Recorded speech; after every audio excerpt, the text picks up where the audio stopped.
মধ্যমগ্রামের ছবি ৩ নম্বর ওয়ার্ডের বিশ্বাসপাড়া এসআইআর শুরু হয়েছে আর তার পরে পাড়া কিন্তু একেবারে খাঁখা করছে। প্রচুর মানুষজন পাড়া ছেড়ে চলে গিয়েছেন। কথা বলবো, সমীরণ পাল রয়েছেন আমাদের সঙ্গে। সমীরণ, কারা থাকতেন, তারা কাজ কি করতেন আর কোথায় বা চলে যাচ্ছেন?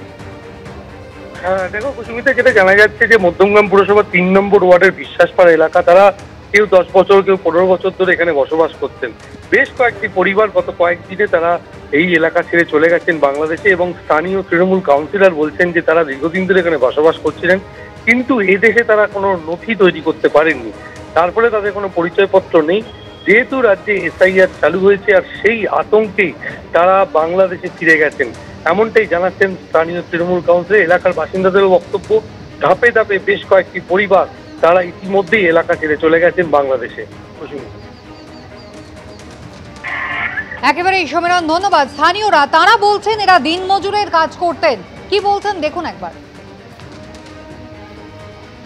ভোটার কার্ড সব সংশোধন এইসব হচ্ছে বলে, ওরা তো বেশিরভাগ ছিল সব বাংলাদেশি, ওই জন্য সব চলে গেছে। তাদেরকে দেখা যাচ্ছে না? না, তাদেরকে দেখা যাচ্ছে না, দু একজন আছে, আর সব বেশিরভাগ সবই চলে গেছে, কেউ সেরকম তেমন নেই। ছিল তারা অনেক বছরই আছে, আমি প্রায় 10 বছর এসেছি, 10 বছর থেকেই দেখছি। ভয়তে পালিয়েছে, কারো আধার কার্ড নেই, কারো রেশন কার্ড নেই, এইসব হবগা উঠেছে বলে ওরা সব যার নেই, ওরা দুর্বলতাভাবে ওরা ভয়তে সব পালিয়ে গেছে। কেউ বাংলাদেশ, কেউ সুন্দরবন, বিভিন্ন এলাকার লোক ছিল, ওরা এইভাবে সব পালিয়েছে। দীর্ঘদিন ধরে এলাকায় থাকতেন, কিন্তু বৈধ কাগজপত্র না থাকার কারণে ভয়ে তারা পালিয়ে গিয়েছেন, এমনটাই স্থানীয়রা বলছেন। কি বলছেন সিপিআইএম প্রতিনিধি, অন্যদিকে তৃণমূল কংগ্রেসের বা কি বক্তব্য দেখুন। লোক তারা 10-15 বছর ধরে এখানে বসবাস করছে, তারা বিভিন্ন ধরনের ব্যবসা করছে, তাহলে তাদের আই কার্ড হয়ে গেছে, তাদের আধার কার্ড হয়ে গেছে, তাহলে কি করে হলো? সর্বোপরি হচ্ছে তারা যদি বাংলাদেশি হয়, তাহলে আমার ভারতবর্ষে ঢুকলো কি করে? বর্ডার সিকিউরিটি ফোর্স কি করছে? কেন্দ্রীয় সরকার স্বরাষ্ট্র দপ্তর কি করছে?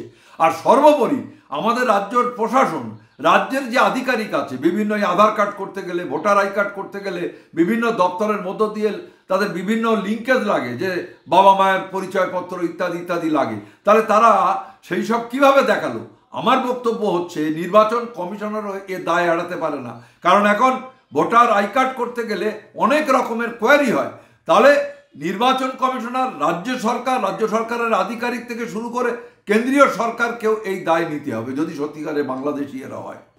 ওরা সিজন এক সিজনে, তারপর বর্ষার সময় চলে যেত, আবার 3 মাস 4 মাস দেশে গিয়ে সে সুন্দরবনে থাকার বাংলাদেশ সেখানে থাকতো, তারপরে আবার এসে তারা এখানে কোনো সময় এখানে ভোটার কার্ড বা আধার কার্ড করার চেষ্টা করে না। তারা কিছু কিছু ব্যক্তি আধার কার্ড 2-1টা করেছিল, আর কেউ ভোটার কার্ড তাদের নেই, আর ভোটও তারা দিত না, এবং সরকারি কোনো পরিষেবাও তারা পেত না। আপনারা কোনো সুযোগ সুবিধা দিতেন না? আমরা তাদের কোনো সুযোগ সুবিধা দিত না। তারা এখানে ডেলি লেবারের মতন কাজ করে চলে যেত ওইসব বস্তিতে। 3টে বস্তি আছে এখানে। এসআইআর আতঙ্কে বাংলাদেশিদের ভারত ছাড়ার হিড়িক। উত্তর 24 পরগনার হাকিমপুর সীমান্তে বাংলাদেশিদের ভিড়। সীমান্ত পেরিয়ে ওপারে যেতে অপেক্ষা করছেন শয়ে শয়ে বাংলাদেশি। কেউ ভারতে কাটিয়েছেন 5 থেকে 6 বছর, কেউ তারও আগে থেকে এসে রয়েছেন। অনেকে ভারতীয় নথি বানিয়েও ফেলেছেন, এমনকি রেশনও তুলছেন। আর এবার এসআইআর আতঙ্কে বাংলাদেশে পালাচ্ছেন অনুপ্রবেশকারীরা।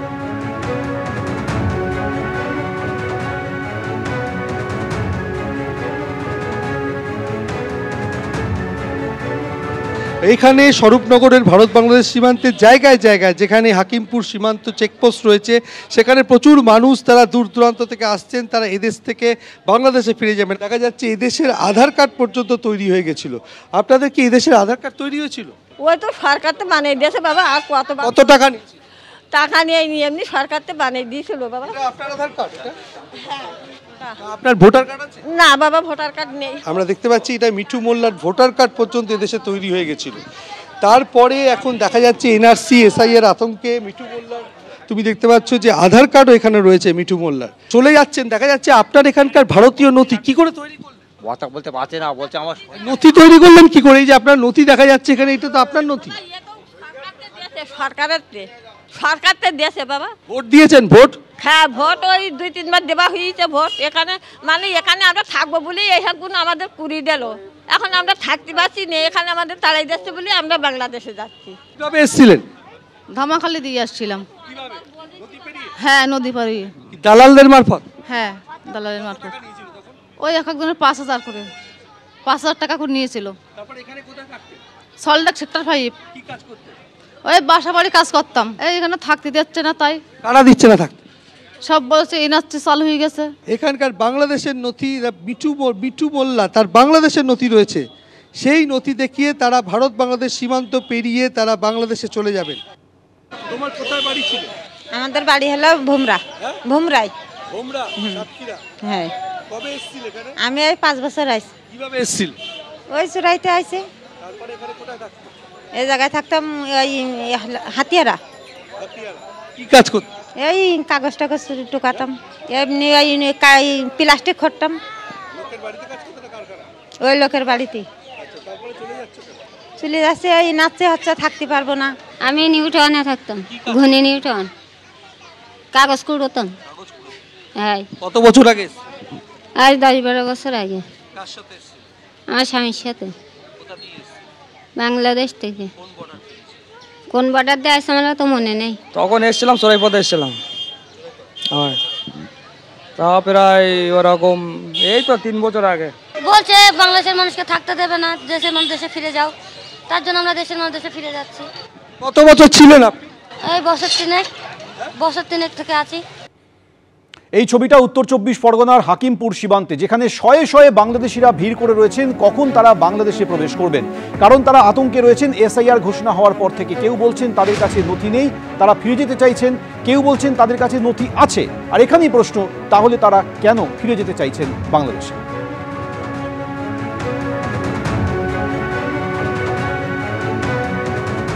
সুদূর যশোর থেকে 20 বছর আগে মেহেদি হাসান আহমেদ সঙ্গীত শিল্পী চোরাপথে এ রাজ্যে এসেছিলেন। আজকে ফিরে যাচ্ছেন, কেন ফিরে যাচ্ছেন আপনি? ফিরে যাচ্ছি যেহেতু চোরাপথে এসেছিলাম, সেটা তো আপনিই বললেন, এটা আর বলার মতো কিছুই না। আর গভর্নমেন্ট এখন সুযোগ করে দিয়েছে ফিরে যাওয়ার, সেই কারণেই ফিরে যাচ্ছি। আমি রয়েছি, আমার সাথে রয়েছে আমার ফ্যামিলি। কতদিন ধরে অপেক্ষা করছি? অপেক্ষা বলতে 20 বছর আগে তো চলে এসেছিলাম, তারপরে এমন সুযোগ তো পাইনি, এমন সুযোগ তো পাওয়া যায়ও না।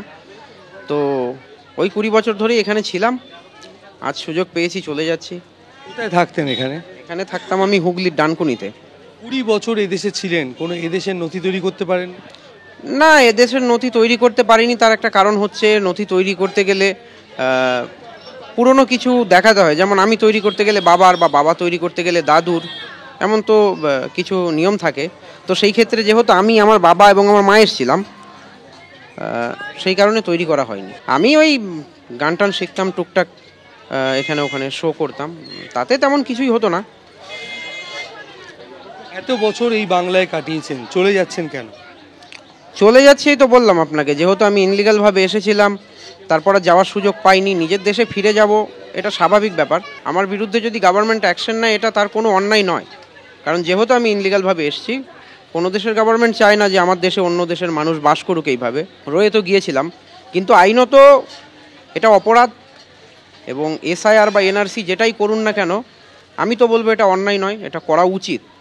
প্রত্যেকটা দেশেই যখন চায় যে আমার দেশে অন্য দেশের মানুষ না থাকুক, তো সেই ক্ষেত্রে এটা করা আমার মতে অন্যায় কিছুই নয়। অর্থাৎ এইরকম এসআইআর আতঙ্কে ফের বাংলাদেশিরা ভারত ছাড়ার হিড়িক। উত্তর 24 পরগনার হাকিমপুর সীমান্তের ছবি আপনাদের দেখাচ্ছি, যেখানে শয়ে শয়ে বাংলাদেশি ভিড় করেছেন, তারা বাংলাদেশে ফিরে যেতে চাইছেন। এমন অনেক বাংলাদেশি রয়েছেন যারা স্বীকার করছেন প্রকাশ্যে যে তারা অবৈধ উপায়ে ভারতে প্রবেশ করেছিলেন, তাদের কাছে কোনো নথি নেই, তারা এখন ফিরে যেতে চাইছেন। আবার এমন বাংলাদেশিও রয়েছেন যাদের কাছে তারা ভারতে এসে তারা নথি বানিয়ে ফেলেছিলেন, এমনকি রেশন তুলছিলেন, আর উদ্ভূত পরিস্থিতিতে এবার তারা বাংলাদেশে ফেরত যেতে চাইছেন। কোথায় থাকতেন এখানে? নিউ টাউনে থাকতাম। কারা বলছে আপনাদের চলে যেতে? কারা বলবে, এখন মোবাইলে যা দেখছি সেটাই। সরকার থেকে যে আইন পাস হয়েছে সেই অনুযায়ী তো আমরা থাকতে পারি না, কেননা সেগুলো তো আমাদের কাছে নেই। এতদিন ধরে এখানে ছিলেন, তো নথি তৈরি করতে পারেননি? আমরা নথি তৈরি করতে পারিনি তো, কেননা বাপ দাদাদের কাগজপত্র লাগে একটা জিনিস অরিজিনাল তৈরি করতে গেলে। এখন ডুপ্লিকেট পারলে তো 5,000-10,000 দিয়ে করতে পারতাম, কিন্তু কেন ডুপ্লিকেট? টাকা চাওয়া হয়েছিল ডুপ্লিকেটের জন্য? আমরা চেষ্টাই করিনি। এই যে বললেন 5-10 হাজার টাকা দিয়ে করা যেত, আমরা চেষ্টা করিনি তো। শুনেছেন হয়? শুনেছি, লোকের মুখে শুনেছি যে এত টাকা দিলে কাগজ হয়ে যাবে, কিন্তু আমরা সেগুলোতে যাইনি, ফেসে ফেসে যাব। এখন কারা বলছে আপনাদের চলে যেতে ওখানকার লোক? এখন বর্তমান যে দেশের পরিস্থিতি সেই অনুযায়ী আমরা যদি থাকি তাহলে এখান থেকে 2 বছর পরে হয়তো জেলে ঢুকিয়ে দিতে পারে। তার আগে এখন বর্ডারে বলছে যে তোমরা বর্ডারে যাও, তোমাদের পার করে দেওয়া হবে। সেইভাবে আমরা ঘর বাড়ি সব ছেড়ে যে প্রয়োজনের জিনিসপত্র নিয়ে এখন চলে এসেছি। কেন এই সীমান্তটা বেছে নিলেন? এটা সহজ উপায়। এখন যদি দালাল ধরে যায় তাহলে ধরতে পারলে তো জেলে দিয়ে দেবে, আর ওরা অনেক টাকা নেবে, এত টাকা আমাদের কাছে নেই। তো শুধু যে বাংলাদেশ থেকে যারা এসেছেন তারাই ফিরে যাচ্ছেন এমনটা নয়, মায়ানমার থেকে বাংলাদেশ হয়ে যারা ভারতে এসেছিলেন এসআইআর এর আবহে তাদের মধ্যে অনেকেই কিন্তু আবার ফিরে যাচ্ছেন বাংলাদেশেই। শুধু বাংলাদেশ না, মায়ানমারের বাসিন্দারাও এই স্বরূপনগরের হাকিমপুর ভারত বাংলাদেশ সীমান্ত পেরিয়ে বাংলাদেশ চলে যাচ্ছেন। আমাদের সঙ্গে রয়েছে এই মুহূর্তে মায়ানমারের বাসিন্দা মোহাম্মদ সেলিম। তিনি হায়দ্রাবাদে দিনমজুরের কাজ করতেন, তিনি হাকিমপুর দিয়ে তিনি বাংলাদেশ ফিরে যাচ্ছেন। কেন ফিরে যাচ্ছেন আপনি? এখানে ভালো লাগে না, এখানে থাকতে দেবে না বলে চলে যাচ্ছে। এখানকার কোনো নথি আছে আপনার ভারতীয়? হ্যাঁ, ভারতীয় কোনো ডকুমেন্টস তৈরি করেছে? এখন কোথায়? এখন রেফিউজি ক্যাম্পে, মুসনি ক্যাম্পে চলে যাব। কতজন আছেন আপনারা? পুরো 22 জন তো আছে। তারপরে কি মায়ানমার ফিরবেন? হ্যাঁ, ফিরতে হবে, ওখান থেকে ফিরে যেতে হবে, মায়ানমার ফিরে যেতে হবে। এই সীমান্তে কেন বেছে নিলেন? হ্যাঁ, এই জায়গাটা দিয়ে কেন যাচ্ছেন? लोगों से पूछते पूछते यहाँ से आगे चल जा रहा हूँ। আগে কি বাংলাদেশ থেকে এখানে কিভাবে এসেছিলেন? এখান থেকে আসছিলাম লোকজনের সাথে আসা করছি। কত বছর ছিলেন এখানে? 5 বছর। 5 বছর আছে। কি কাজ করতেন? মজদুরি। এরা কি আপনাদের বাড়ির লোকজন? কে হয়? বউ আমার। আপনারা কতদিন ছিলেন হায়দ্রাবাদে? इसलिए 6-7 साल से रहा था। কোথায় বাড়ি আপনার? मायमा। কোন कोথায় যাচ্ছে? हम कोথায় से हम कहाँ जाएंगे नहीं मालूम, लेकिन बर्मा में कोई हमारा बर्मा कोई अच्छा नहीं, इसलिए यहाँ पे चले आई थी। लेकिन यहाँ पे भी यूनिसियार हमारे को जिम्मेदारी नहीं ले रहा, इसलिए हम कहाँ कहाँ जा रहे हैं हमको नहीं मालूम। এখানে ভারতে এসে কোনো ডকুমেন্টস তৈরি করতে পেরেছেন? कुछ भी नहीं है यहाँ का। কিভাবে এসেছেন এখানে? एवं में किबा नहीं आके कैसा आया कैसे नहीं जा रहा हम कुछ भी नहीं मालूम। কোথায় যাবেন এখনো তারা জানেন না। এখান থেকে তারা বাংলাদেশের রিফিউজি ক্যাম্পে যাবেন, সেখান থেকে মায়ানমার ফিরতে পারবেন কিনা সেই নিয়ে যথেষ্ট অনিশ্চয়তা রয়েছে। কিন্তু যা বলছেন যে তারা এখানে এসেছিলেন চোরা পথে বাংলাদেশ সীমান্ত পেরিয়ে, কিন্তু আবার ভারত থেকে বাংলাদেশ সীমান্ত পেরিয়ে বাংলাদেশেই ফিরে যাবেন। কিন্তু মায়ানমারের এই পরিবার তারা বাংলাদেশ হয়ে তারা মায়ানমারে ফিরতে পারবেন কিনা তা নিয়ে একটা অনিশ্চয়তা রয়ে গেছে। ক্যামেরায় তরুণের সঙ্গে সমীরণ পাল, এবিপি আনন্দ, উত্তর 24 পরগনা। এবিপি আনন্দ, এগিয়ে থাকে, এগিয়ে রাখে।